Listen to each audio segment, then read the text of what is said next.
Hi, my name is Josie Spar, and this is my final video presentation on occupational-based therapy interventions for POTS patients.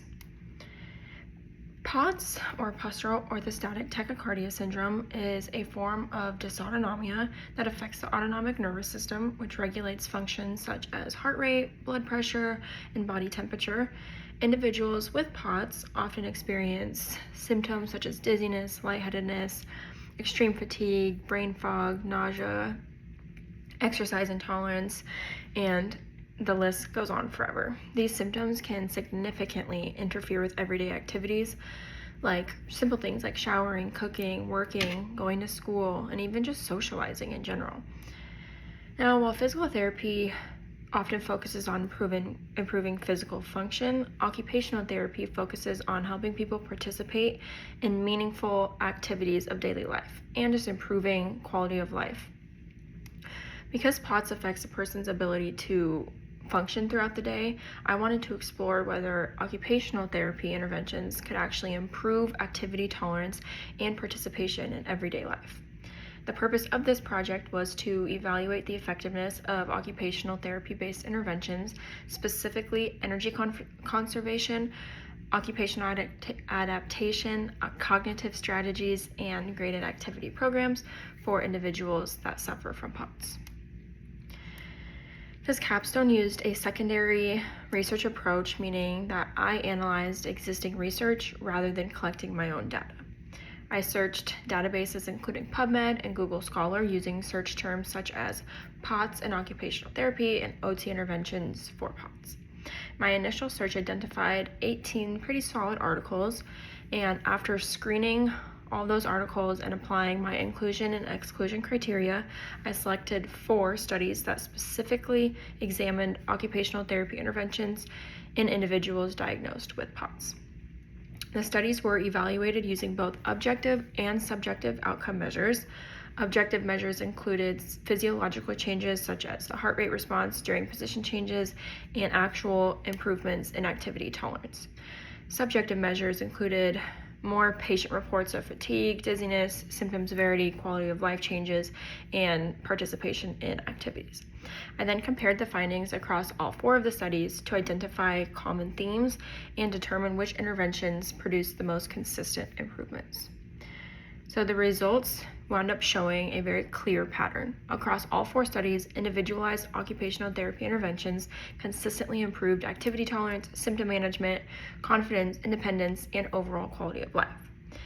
Now, based on these findings, I developed 4 evidence-based recommendations. Recommendation 1 is energy conservation and activity pacing. Patients benefited from learning how to prioritize tasks, break their activities into smaller steps, schedule rest breaks, and recognize what triggers their symptoms. These strategies helped reduce symptom flare-ups while allowing individuals to continue participating in meaningful daily activities.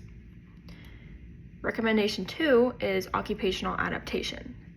This includes modifying tasks or the environment around the patient by completing activities while being seated, or simplifying certain routines, or using adaptive equipment such as a shower chair when appropriate. These adjustments promoted greater independence and confidence while reducing the physical demands of everyday tasks. Recommendation 3 is cognitive strategies.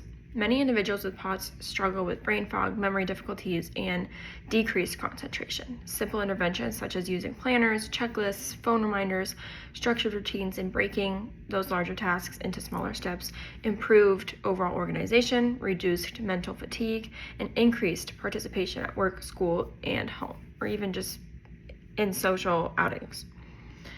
Recommendation 4 is graded activity programs. Rather than pushing through symptoms, activity levels were increased gradually based on each patient's tolerance while closely monitoring their symptoms. This approach safely improved endurance, cardiovascular tolerance, and confidence without overwhelming the nervous system, which is a huge thing for POTS. Overall, the evidence showed that combining these 4 strategies into an individualized treatment plan produced the best outcomes. One of the biggest findings from this project is that occupational therapy does more than just reduce or mask symptoms. It helps people regain their independence. Instead of only measuring improvements in heart rate, blood pressure. Occupational therapy focuses on whether someone can successfully complete the activities that matter most to them. Another important takeaway is that recovery with POTS is not about doing more as quickly as possible. Progress happens gradually through pacing, activity modification, and individualized care plans that respect each person's unique symptoms and life situation. This project also revealed a few gaps in the literature. There are currently very few OT-specific studies on POTS. Sample sizes are relatively small, long-term research is very limited, and standardized OT treatment protocols have not even been established yet. So these gaps provide important opportunities for future research. Now, in conclusion, this capstone demonstrated that occupational therapy-based interventions can play an important role in improving daily function, activity tolerance, and quality of life for individuals living with POTS, such as myself.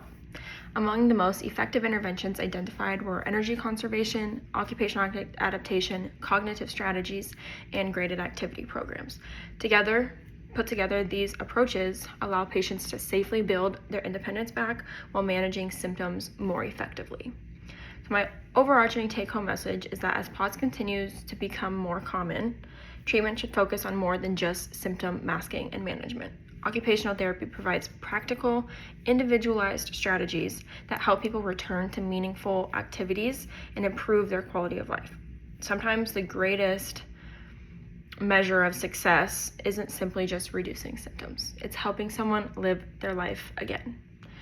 Thank you for your time, and I have really enjoyed these past 4 capstone courses.